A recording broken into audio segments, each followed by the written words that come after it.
Well, here we go again. That seems to be the refrain from residents in Wheatley tonight as officials investigate a gas leak in the town nearly 4 years after a previous gas explosion destroyed part of its downtown.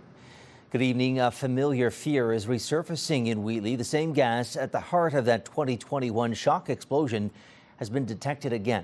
More than 60 people have been displaced as officials move to evacuate a portion of the town and address the danger. Our Travis Fortnum reports.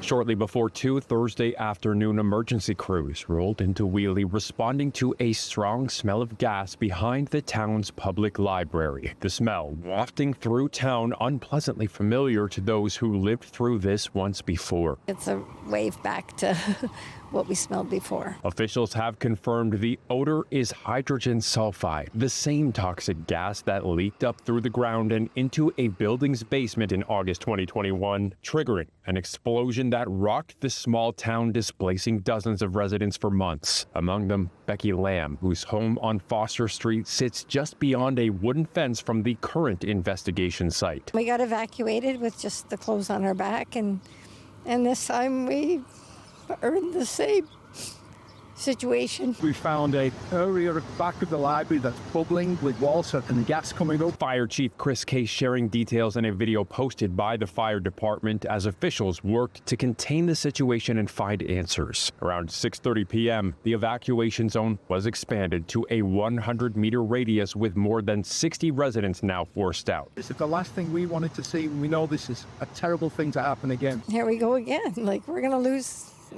it all again. Becky and her husband spent 2.5 years out of their home following the last evacuation forced by the gas explosion. This time around, there's been no explosion and no injuries have been reported, but power has been cut to part of town, and there's still no timeline for when residents will be allowed back. It's heartbreaking. My husband said he'll never go through it again, and I said to him on the way here, I said, we got to stay strong together. It's, we got to get through this, and we will get through it, but it's like, again? No. Into the evening, crews from Chatham-Kent Fire, Police, EMS, the Windsor Hazmat Team, the University of Windsor, and Ontario's Ministry of the Environment remain on scene. Travis Fortnum, CTV News.